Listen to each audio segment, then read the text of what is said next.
Or let me think. Yeah, little Tom mic. Yeah, something like that. Or the stuff that goes on the back of your ears. Yeah, I mean, that's how we can hear them in the storms, right? Over the noise.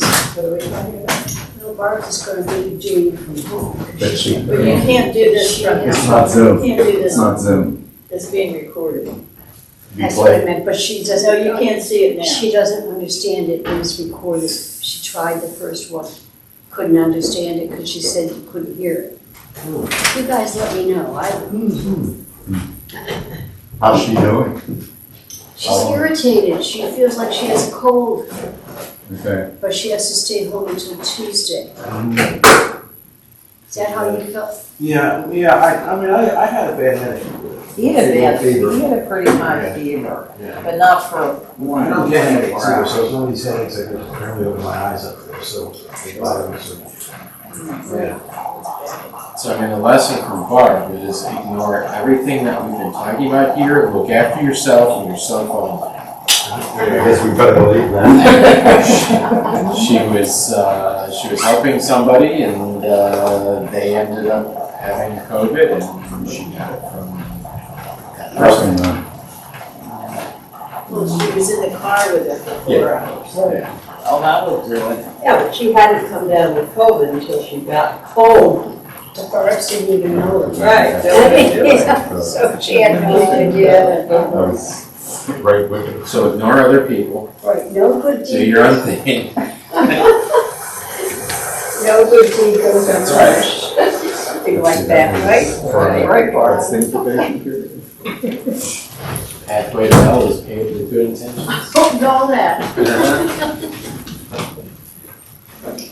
Well, let's start.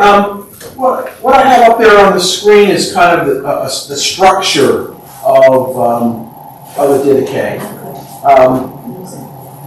So, and if you have a copy of it in front of you, you can look at these numbers that it's referring to. So the first part of it is 44% of it.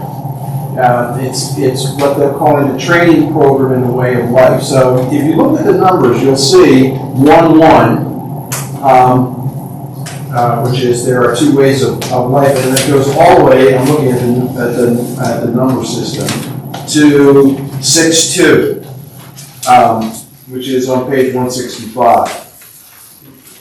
And then the second part of it are regulations for eating, baptizing, fasting, and praying, which is about 22% of it. And that, if you pick that up at 6-3, and then it goes to 11-2, which goes to page 168. I'm just looking at, I thought I'd just play with its structure a little bit. So part one provides a detailed outline of how new members are to be initiated into the way of life prior to their baptism. And then the second level here, number 2, details regulations for eating, fasting, and praying after baptism. And it also looks backward to part 1 and forward to part 3. A lot of kind of repetition. And then part 3 are regulations for hospitality, testing various classes of visitors. And looks to the potential trouble and treatment of some classes of visitors as well as tested and true prophets. So this whole idea, are there people coming that are trying to make it look like they're Christian and following the teachings or teaching as well, they would probably consider false prophets as opposed to true prophets.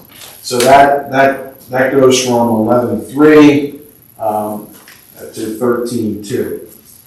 And then the fourth one, regulation for first fruits and for offering a pure sacrifice. About 10% of the Didache is that. That goes from 13:3 to 15:4, which is on page 170. And that looks back to the first 3 parts of the Didache, the first fruit of preferentially given to approved prophets. So it's like people that are legit.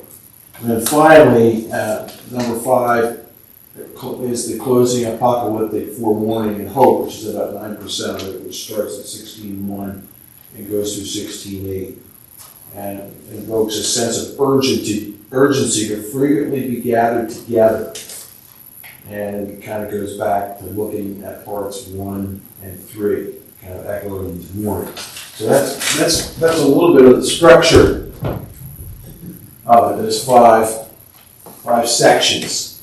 You know what I'm going to go to?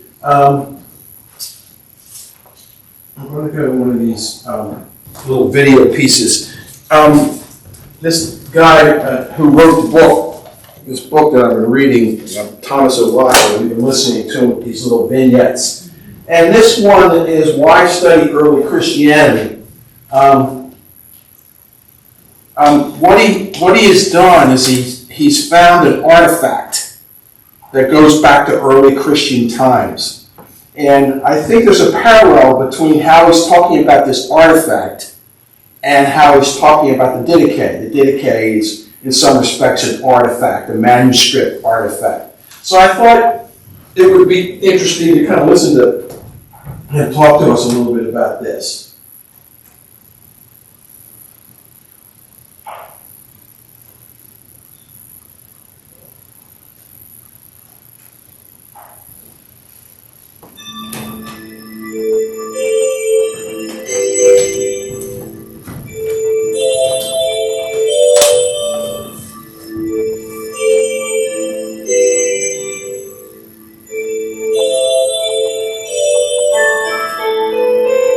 My name is Simon Oliver and welcome to the Department of Theology and Religious Studies at the University of Nottingham and another in our Why Studies series of videos.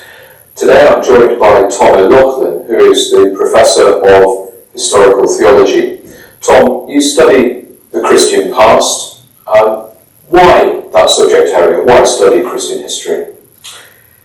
Well, one could study Christian past in many ways, and the most common way is to study texts. But the danger with studying texts is you understand the text and you forget the texts are the product of people. Can I give you an example of studying the Christian past? Look at this. It's a cheap, mass-produced lamp from 4th century North Africa. It was found in a rubbish pit somewhere just outside Carthage. And the reason it was thrown into the rubbish pit was there was a slight crack when it was made, and you can see the crack, and so it was no longer fit for purpose. It started to splutter. It's been used for many years because you can see all the carbon around it, and you can believe me, because you can't see this, you can still smell olive oil 1,500 years later of this. It's a very simple thing. It was made it was mass-produced, and there's the maker's name. It was made deliberately for Christians, but the man who made it was not a Christian, because there was the Chi-Rho, the first two letters of the word Christ, the two Greek letters, CH and R, Chi and Rho, spelling Christos. But by the 4th century, this is a symbol. When you see these two letters together, it's the symbol for the word Christ. And how do you know it wasn't made by a Christian or wasn't made by someone very learned? Is the roll is back to front. Around the light is a victory sign because Christ is the one who is the victor. This is before Christians start thinking of the suffering Christ. They're thinking of Christ as one who has conquered death, and there is that great symbol, olive leaves all around it. Now, what did this little lamp mean? Well, when this was used in a Christian household, it was used by people, it was used by a family. This gave them light in the evening time. They would have thought back to the words in the psalm, your word is a lamp for my path and a light for my way. They would have thought back to the story by Jesus, hold your light up on a lampstand. But when this was used, they would have begun by saying, may God give us the light of heaven. They would have had a little lighting ceremony in the house. And every so often they would have gathered together as a community, and they would have said the prayers that stand behind what's now called Vespers or evening prayer, and they would have had a lamp lighting ceremony. And St. Basil the Great, writing at the beginning of the 4th century, says, every time we gather in the evening time, we sing to Christ as the evening star. We sing a song, Folks Hilaron, the light of evening. And writing back then, he says, this prayer is so ancient we don't even know who wrote it. The Greek church still use that prayer. Westerners use a translation of that prayer. So what we have to imagine is a family somewhere in North Africa, and when they did this, they used it as a prayer to Christ as the light. And when they were thinking of Christ as the light, they were living in a very different universe to ours, because light was the very first thing created. We think of the universe as darkness and empty space. You know the phrase from Pascal, the infinite spaces of the eternal darkness frightens me. But their universe was full of light. In the beginning, let there be light. And what they were doing was, they were sharing in this light. Light was the first creation, and to have it was to have a gift of God. But Christ was also light. So this lamp was celebrating the creation, it was celebrating Christ as light, it was celebrating Christ as victor, and it was also a practical thing. You could cook, you could do your homework with a little lamp like this. It probably cost a couple of, it may not even have made it, it wasn't even worth the denarius. And yet, to me, looking at this light, this little lamp, I'm reminded that Christianity is a community. I'm reminded how differently that community looked at Jesus. I'm reminded how differently they looked on the creation. And suddenly, this becomes a tangible way of seeing Christian faith, which is at once the same faith, but also an incredibly different faith. So rather than a text and something that you just read, there's something that you can hold that connects you to the people who once also held that object, what it meant to them, and they were holding light. How then is light, this symbolism of light, important in Christian history? For some theologians, they were able to build their entire theology around the idea of light. Light came forth from God.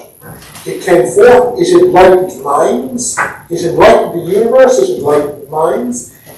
It shone in such a way that people in its reflection could see God, just as in its light we see all around us. So light is one of the central metaphors of Christian thought, and this actually brings it before us. And it becomes a central metaphor for God, doesn't it? Because we're saturated in light, but we can't point to it. It makes all things visible. It's certainly a fascinating image. Cannot see. And it's, yes, exactly. And it diffuses itself constantly, which is always infinitely close to us. It's a wonderful image. So what light can we shed on the Christian past in the 21st century now? We're so distant from objects like this, from imaginations that saw light everywhere. How can we know about the past now? I think there's a danger in looking at the past, in that we can think of Christianity as a theory which had disciples. Why I like this is, it reminds us that Christianity is a community that produced texts. And so, we may not get a sense of Christ our light when we flick a switch, but if we actually don't realise that light is something divine, we don't realise how it changes us and changes the creation, then there's something we're missing. And I hope that this little light would remind us of that. Right. I mean, we live in a world of theories, of grand scientific theories that we don't really have much sense of their history. And there is a tendency, isn't there, to turn Christianity into just another theory about the universe, or a theory about what human beings are like, or a theory about how we ought to live. It's really quite abstract. So as a Christian historian, as a student of the past, how can that help to inform us about what Christian theology really is all about? Is it just another theory about the world? The reason why Christianity must involve history, and therefore why the historian has something useful to say, is that Jesus is not a philosopher. we believe that Jesus is a human being acting in history. It's in discipleship to the person. The philosopher can write and you just encounter the post. It's about encountering the community who encounters the individual, and it's about this individual historical encounter. And what this lamp reminds us is that this individual, Jesus, they saw as Christ, our light. And it was that personal affirmation rather than a philosophical assertion that was at the centre. So if I was wanting to study Christian history, study the past, there's more than 2,000 years of it now, where should I begin?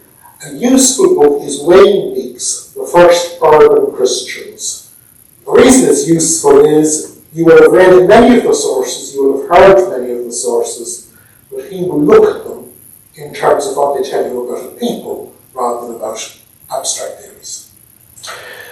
So now we have something about Christian history, about our physical connection to the past, about a religion and a community that's done so much to form the world in which we live in today, and of which Tom is a scholar, leading other students into that past, into a study of our inheritance. We hope that you found this short film informative and that it will encourage you to find out just a little bit more about Christian history. What do you think of that? Good. Terrific. Yeah. Yeah. Well, I'm thinking of it in relation to the Didache. Well, the thing that comes out is thinking about the Didache, if you're thinking about it just as a text or as a manuscript. It's much more than that in terms of the sense of community that was attempted to be created by this what this document presents.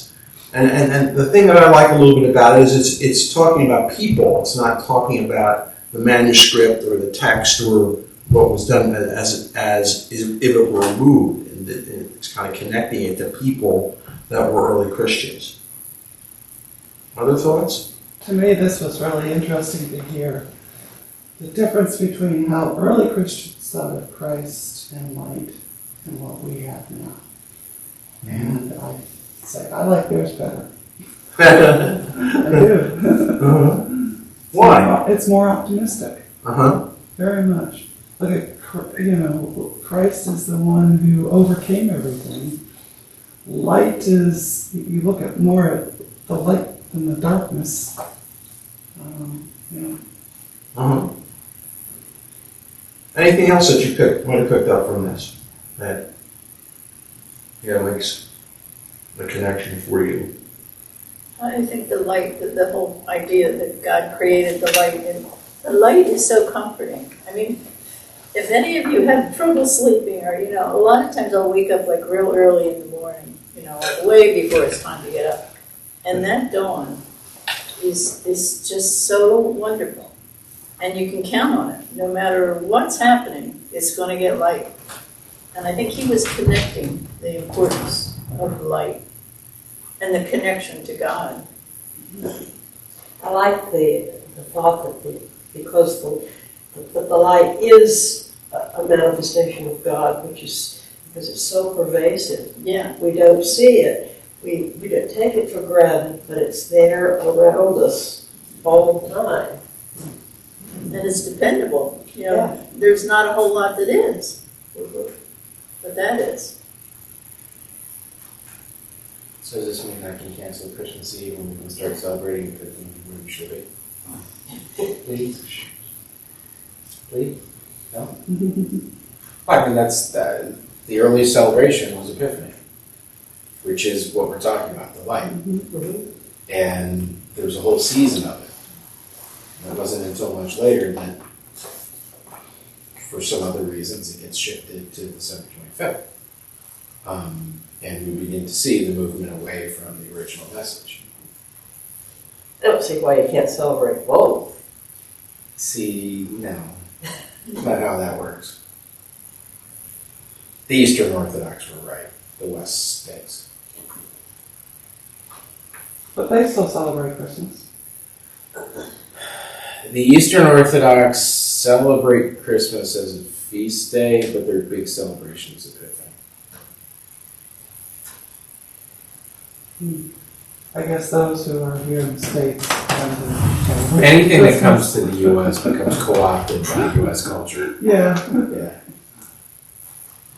No, I mean, and the reality is, what are you supposed to do? Like, everything in our society is built around Christmas, 25th, school holidays, you know, work vacation, everything. And so it's sort of, if you want to be in like that one group that's going to try to make the celebration on January 6th, Good luck to you. yeah, you just get overwhelmed.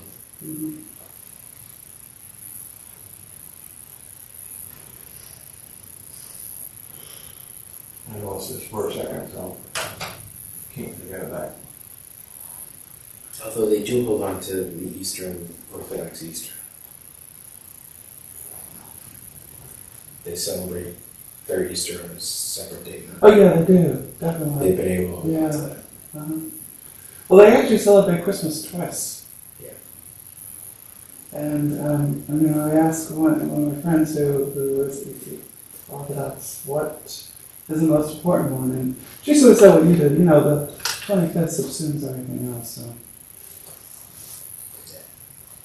The 25th is closer to the solstice, which is when the physical light returns.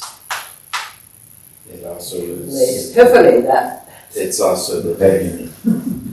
It's the pagan holiday. It's the pagan holiday of Saturnalia.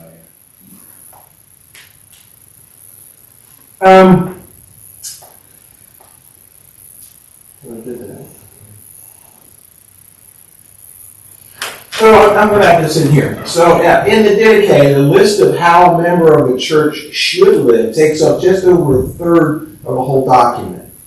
The images of do's and don'ts is what strikes everyone on reading the Didache for the first time. It is actually a far more sophisticated vision of Christian living than a simple checklist of actions. It opens with a choice. On the one hand, there is the way of life, and on the other hand, there is the way of death.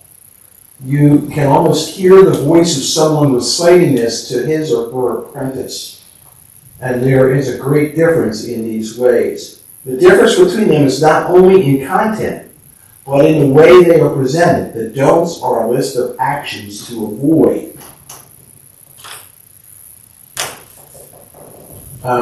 The difference between the two ways is not only in content, but in the way they are presented. The don'ts are a list of actions to avoid. The way of life is presented in a far more embracing way. Here are the underlying attitudes that must inform particular actions. In the Didache, we get the central piece of early Christian teaching without scenery or comment. So that's what I'm struck by constantly as I'm reading this. Thinking about it in contrast to the Gospels, that tell a story around a lot of the Jesus' teachings and references. So this is just cut to the chase. Yeah. Was it Clement like that, as I remember? It was cut to the chase. Yeah, he was. Yeah. The way of living as God's new people is then spelled out in more detail, where the Christian had to act in a way different from the ways that others have acted towards one another. So this whole idea of community is what comes through so strongly. That's why I kind of like the little video that we saw, because he was talking about how this object, this little light, is really a symbol of people. It's a symbol of community, and that's what the Didache is too. I wonder, how is this different from the way observant Jews lived? Isn't it just following a lot of what they were supposed to do? Yeah. You can tell them apart more than you can tell Christians. I mean, this is suggesting that if you're a Christian, you live it a different way. You mean at the time? Are you talking about at the time? Or I'm talking about at the time. Yeah. An observant Jew would have to follow the rules. A lot of people are here. No, it's very similar. It's, you follow the rules, the community is very important. You set yourself apart from society, you follow the norms of the community, not the norms of society. It's very similar. It's the. But there is difference. I mean, I just got done reading a little bit about this. For instance, we're going to look at if we look at through this section here, which I guess I'd love to hear some additional thinking about it, because it is different. It's so it's in a world where Jesus, is no longer there, and it's trying to lay down the way that you should live your life, but it does distinguish between a Jew that is a regular Jew going to synagogue as opposed to not, doesn't it? I'm even thinking of if the thing that I read today was. But the synagogue wasn't. Once the temple is destroyed, it's not the synagogue that's important. It's the Sabbath that's important. It's the separating oneself out from the rest of the world and celebrating that way. So it's not that different.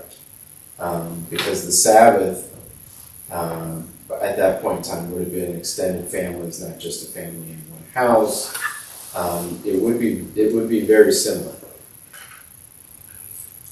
Yeah, so I mean, if you look at 2:2, it says now the second part of the training is this, and then if you look at those lists of you shall not, which sounds like the Ten Commandments in many instances.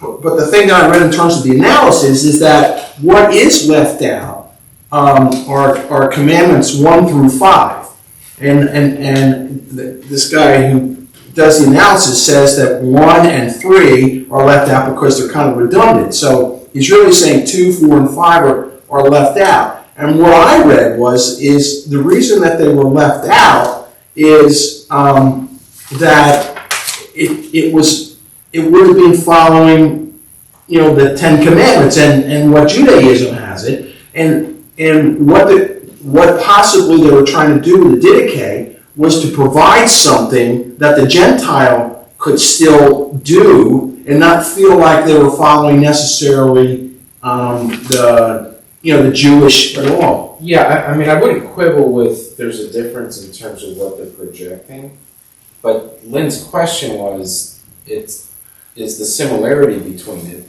and the practices are consistent. They're both gathering in households. They're both gathering to be separate from the world while in the world. They've both established what they believe are core values that one is supposed to be adhering to as opposed to society. So we're not talking about something that's completely alien to the Jewish community. Mm-hmm. It's parallel tracks is what we're looking at here. Obviously, there's going to be differences in why they're gathering, right? But we're not looking at something that would be completely foreign or alien. It's two trains going on two tracks that are very similar. I gotta believe it though, and it would have to be confusing in some respects. If I was a Jewish, this is an internal conflict. I mean, and even though we're throwing in the Gentiles, into this situation, which makes it more confusing. At the time of the Didache, we're talking about an internal Jewish debate. This is not, as much as you might want to talk about how, people are pursuing the way, which is different than Judaism. It's not. It's just not. Particularly at the time of the Didache. I mean, we don't have a full parting of the ways of the two communities for 200 years. Mm-hmm. So we're still looking at, this is why the Didache mirrors much of what we think the worshiping Jewish community would be doing. Okay, because as you know, a rabbi that I was studying with in Israel said, you know, Jesus is a Pharisee with his own school. And that's almost how we have to be looking at this at the very beginning. He's a Pharisee. He's an enlightened teacher. He started this new school of thought. Now, it begins to change as the people who are following Jesus begins to have a different awareness of over who Jesus is. Okay, but at the time of the Didache, that's what we're looking at. They do have an understanding that Jesus is more than just a prophet, more than just a priest, more than just a rabbi. They're still trying to figure out how to describe him, but they recognize as the Messiah, he's something different. Their worship becomes slightly different. How they gather becomes slightly different. But for many people, it would be seen as there's that Jewish sect that follows that Jesus character. I see.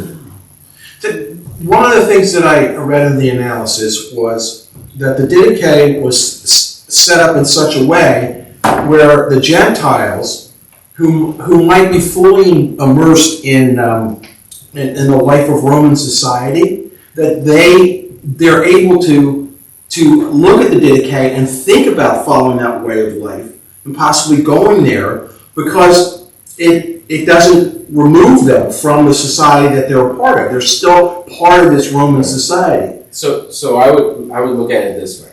So if you're dealing with the Gentile community, and you're dealing with the Judaic worldview now with Jesus, okay. So the Gentiles have to be trained in such a way where they're going to mirror the behavior of the Jewish community in this Judaic understanding. In other words, how do you maintain a faithful perspective of God within a larger Roman, Greco-Roman world? And the Jews have perfected it, right? They're seen as part of the empire, not always esteemed, but they're part of the empire, but they do their own thing. And so the Didache in some ways is creating a very similar way of life to the Jewish community, where you're still able to participate in the Greco-Roman world, but be faithful to God. Yeah, so you're talking about parallel pathways. So I'm wondering, if I'm a Jew and somebody who's going to follow the Didache, who is, suddenly kind of coming into my synagogue. I mean, they were clearly saying that Didache was not something that would have been used in a synagogue. There's very much parallel tracks here. Right. Yeah. But you've got a lot of similarities between what is being taught in the Didache and what is taught in the Torah. And because there are no other scriptures. Right. Right? So, I mean, when Paul later writes in Timothy, he talks about how all scripture is inspired, and we in the real world now think about, he's talking about like the gospel. Well, no, he's talking about the Jewish scriptures, right? So the only scriptures that the Didache is referring to, or if they're talking about study, would be Jewish scripture. I keep going back to the title of this. It's the teaching of the Lord given to the Gentiles by the 12 apostles. Yeah. So this is more geared toward Gentiles who don't have this background that the Jews have with the Ten Commandments, with the Torah and everything. Correct. They don't have that at all. So this is somewhat new. It's the framing a new way of being. But again, if you're going to be part of the covenant with God, you've got to enter into that covenant, right? And so the challenge is, how do you take somebody who's raised in the Greco-Roman worldview and bring them into the covenantal understanding? And so the Didache is about how do we create that life in that way for a community that's not aware of it. And it's really, you're really plunging into, for the Gentile, you're plunging into the Judaic world, the Hebraic world. You're entering into how they've lived for thousands of years by this point in time, how they worship, how they gather, and it's sort of it's sort of, drinking from a fire hose for the Gentiles. And there's the added emphasis of community, because community is the only way that one can truly learn this. You have to immerse yourself in how this community is and being. So it's not just the Sunday Lord's Day service. It's more almost a daily thing so that they can get used to it. You brought up something of the covenant. So the Jews are very, the covenant that was given to Abraham, etc., all the other ones. What did they think about, at this time, the covenant that may or may not be given to the Gentiles? So the other thing that we have to realize is at this time, the Jewish world was a proselytizing world. That's true. Yeah. Okay, so it's not like today, where like conversion was difficult then, but it's, today you don't have many people converting to Judaism. Of course, you don't have many people converting to Christianity. But at this time, Jews would go out and try and convert people to be Jewish. And so they would welcome people. And so,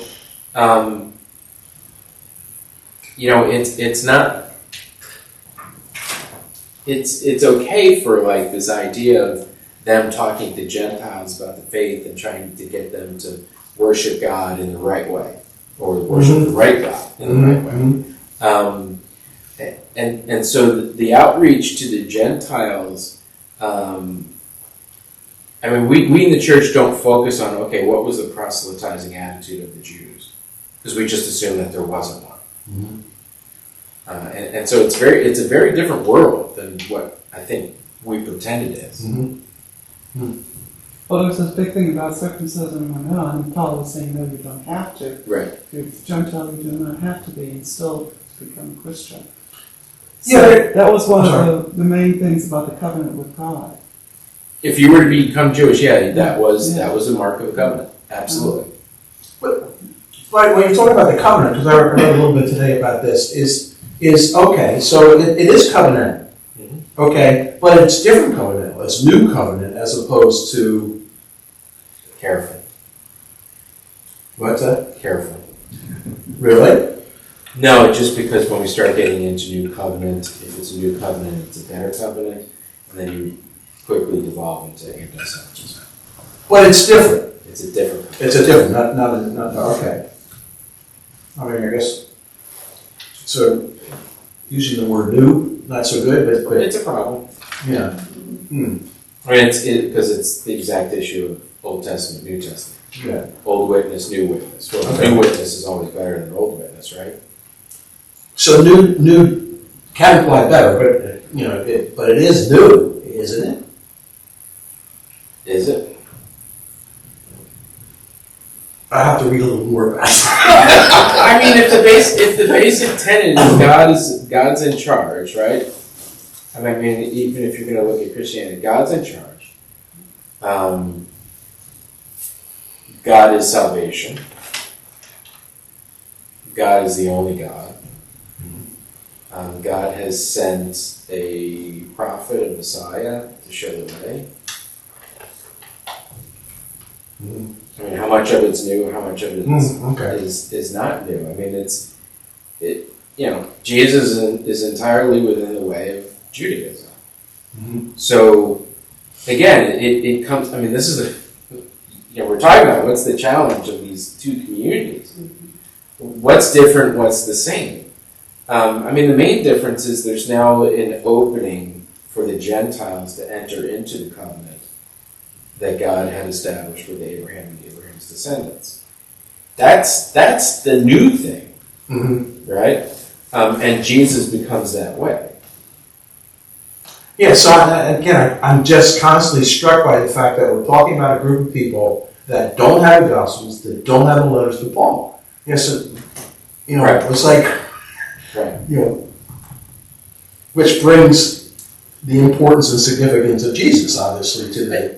And I mean, and even though the title talks about how this is the witness to the Gentiles, I mean, you know, at the core of most of these new communities were Jews that were following Jesus. Mhm. And imagine how they're thinking about how, well, Jesus was Jewish, he was our Messiah. You know, the Gentiles have to do something, right? So, okay, we'll create the Didache form, or we'll create other things. Because there had to be some consistency for the Jewish followers of Jesus with their traditions as well. Mhm. You know, because, you know, if we're going to take, eventually if we're going to take, you know, what the Gospel of Matthew says, you know, the Jewish communities that were worshiping Jesus as the Son of God, etc., they understood that he was completely consistent with Jewish scripture. Mhm. So those early followers of Jesus that are in the Didache communities who would have been Jewish have to be looking at the Gentiles of how do they come to better understand this covenantal understanding that we, the Jewish followers of Jesus, has with God. If they're going to completely understand who God is, they need to understand who the God of the Jewish people are. Mhm. You know, so how do you train them to do that as well? So it's the fact that we're still here is kind of a miracle, because you have all these things going on at this point in time. Mhm. And again, this is long before you have, you know, these other writings that offer guidance. Mhm. Mhm. Interesting. Well, I forget, when did the Trinity, I mean, that would be a difference between Christianity, because you're elevating Jesus to the level of God. He's not just a prophet.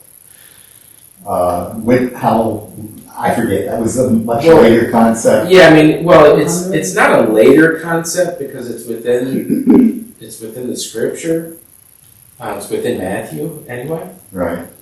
So you, at least from the beginning, and use the word beginning loosely, there is a Trinitarian understanding Within Christianity. within Christianity, in the sense of there's, you know, these divisions.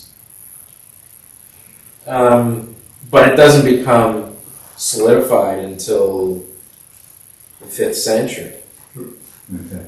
right? So, and it's not like the Jewish world didn't have an understanding of God and division, like different aspects of God that acts in the world, whether it's the presence, the Shekinah, the Spirit, all the, you know, wisdom, all those things, you know, are manifestations of the Almighty acting in the world in different ways. So they had that understanding as well, but they were far more emphatic upon the unity of God. Whereas all of a sudden the Christians begin talking about three and how the three are related. Then they've got this Jesus character. Is Jesus divine? Is he human? What do you mean he's both? How can that be? Is he a Messiah or not? You know, Yeah. So we've talked about the way this starts. It talks about the way of life. There are two ways: a way of life and a way of death. And the difference between the two ways is great. Now, one of the things that is a connecting point is this concept of a way. So the notion of life as walking along a path, indeed walking towards a destination, seems deeply embedded within us. And it's also deeply embedded in the Old Testament as well. In fact, there's this is from Jeremiah 6:16. Stand at the crossroads and look, ask for the ancient past, ask where the good way is and walk in it. Using the images of way, path, road for our lives, we are implicitly invoking the notion that life is about movement, that there is dynamism and freedom with scope for choices. So I think a lot about the whole term journey. We're very comfortable in our church talking about journey as the pathway that we're on, the spiritual pathway that we may be on. So this kind of plays into that. When we're talking there's a way of life, there's a way of death. The image of walking along a road implies that we are moving, looking forward, and can choose where our foot falls next. Not surprisingly, this notion has been in use in Judaism for centuries. So that whole concept of the way of life or the way of death, this kind of sense of journey. There's a quote from a poem that I like. It's just a quote: "We make the road by walking." So it's a sense of that journey that we're on.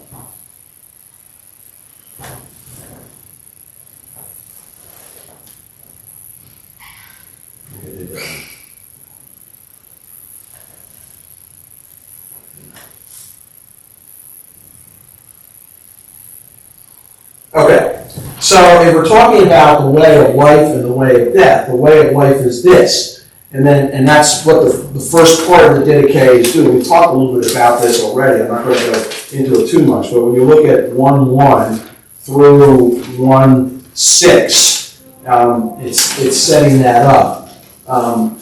So we talked about it. 1:2 says the way of life is this: first, you shall love God, who created you. Second, your neighbor as yourself, and those things which you do not want to be done to you, you shall not do together. So we talked a little bit about it. I'm going to go back. And this little piece is something I picked out from one of the books that I have.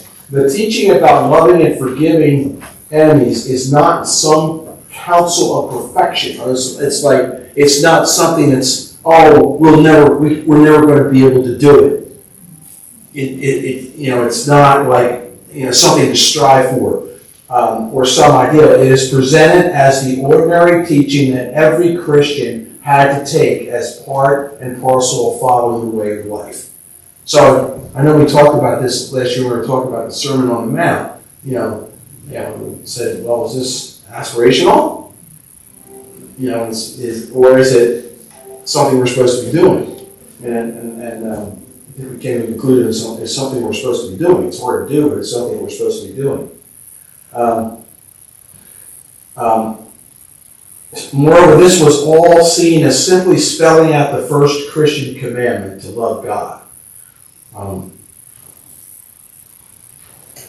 those things which you do not want to be done to you, you shall not do to another. So this is where this community thing kind of comes in. Wisdom consists in appreciating that individuals act within society, and the action of each must be those that build community. I think a little bit about this in relation to our world today, because it certainly doesn't feel that way. The Christian had to act in a way different from the ways that others have acted towards him or her. So this whole idea of community as the common good, the idea that the community has a value. I'm trying to think of this philosophy from it's called Ubuntu, which is that very same thing. Your success and your health is my success and health. Is that we're we rely upon each other, and that's an important part of the Didache's teachings. Thoughts on that? Thoughts a little bit about something that's been lost? It seems to me the whole idea of community is important. I like to think that early communities, Christian, Jewish, otherwise, had this sense innately, or they wouldn't survive.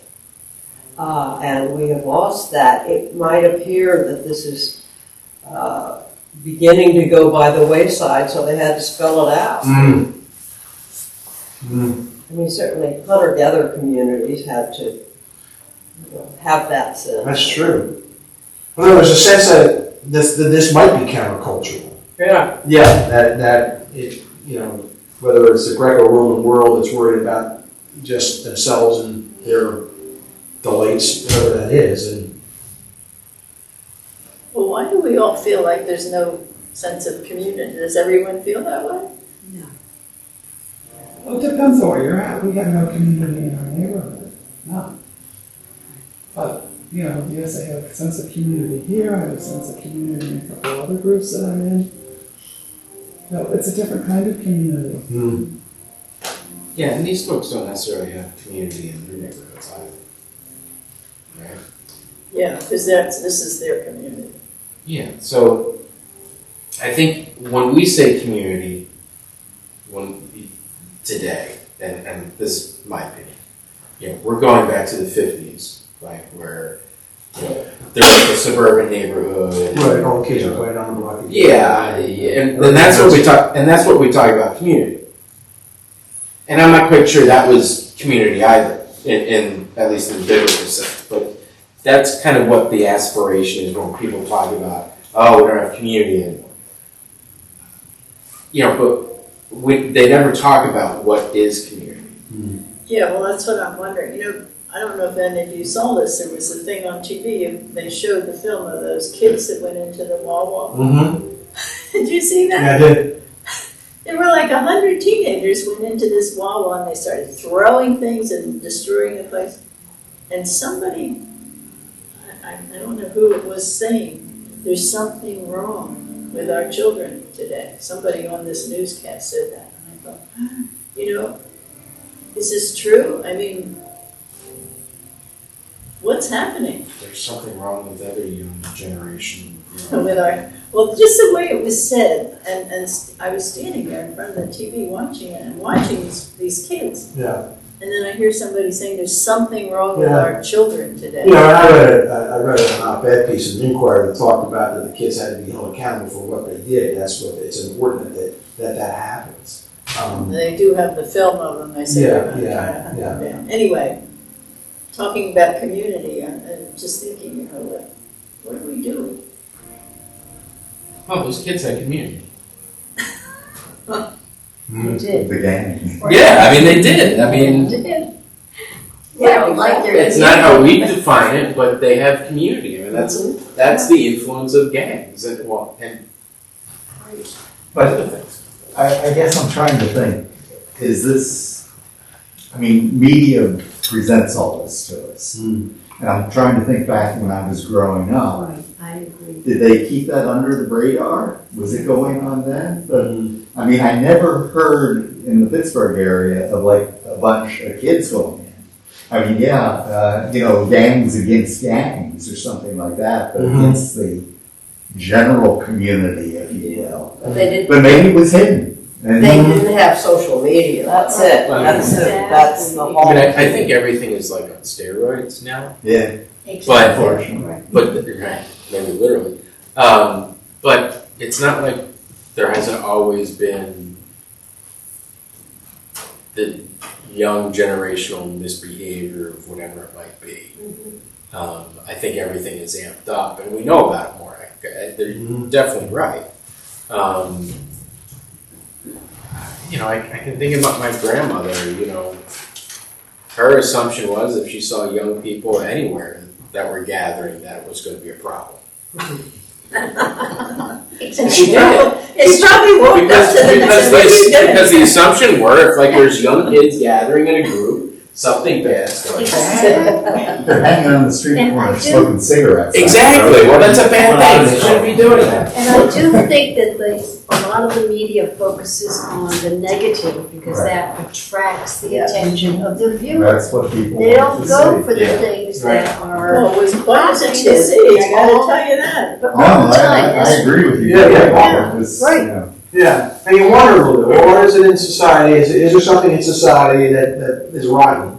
That kids feel like they can Well, do that that. comment, there's something wrong with our children now. Yeah. I don't think it's now. I think it's always been that older people say that about gatherings of kids. That's just the way it is. And they focus on the negative. They don't focus on the fact that this cheerleading team has got to go to wherever they're going to go for their thing. Because suddenly everybody read about it and they gave them enough money because they were from a very poor neighborhood. No, that doesn't sell papers. Death.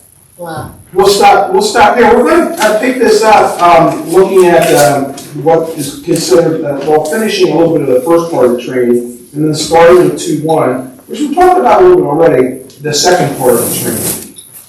We'll continue to play with this. Thank you. Thank you. Thank you. And are you all better? Yeah, thank you. And you, Ginger? Good. Okay. Grateful.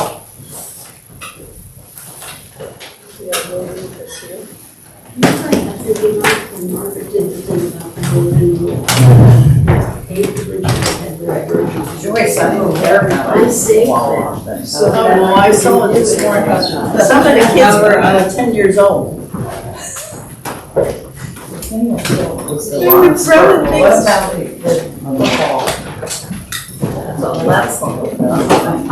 I don't think we can say. It's no different now. I don't think we can say. People are even afraid to go to football, to school football games. People are afraid everywhere, yeah. It's not the same. It's not, and I don't think it's the news media just doing it. Something. It's happening. But I do Yeah. think What they need to do is follow the Didache. No, but I do That's all they need to do. I they think want to be seen. They want their faces to be seen I don't know. They were saying. negatively. They were I don't saying- know, you just think about society as a whole in terms of the messages that are being given to kids, in terms of it's okay to lie, Oh, yeah. all of that, you know. Yeah. That has to have Can an, we talk about that? Absolutely. There is something wrong. yeah. It's become okay. Yeah, and that's political. You've done a lot of work on this, Mark. Yeah. Who would have known any of this? Not me, man. Wow.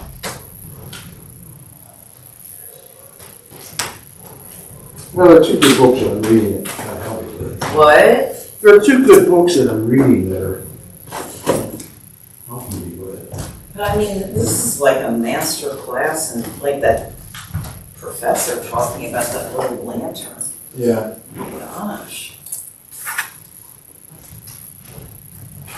You're good here. You're getting there. Media.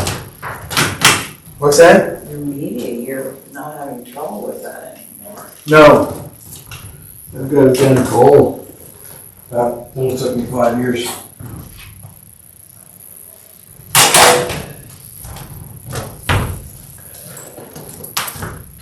Can you grab my blue coat over there? Oh, I got it. So, I think it's kind of interesting this, to think a little bit about. here, this is your, Show this.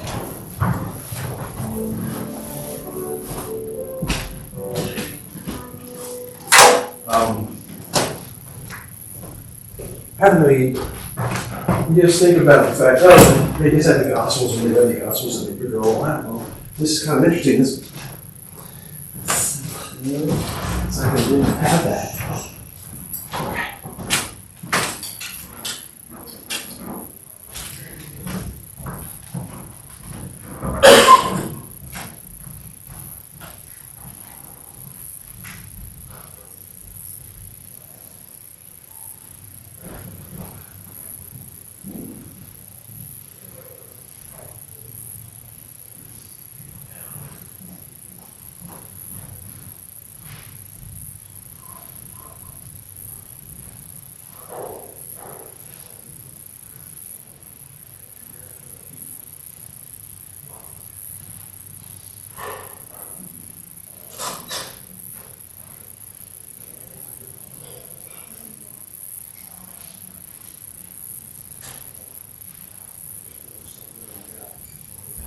Yeah.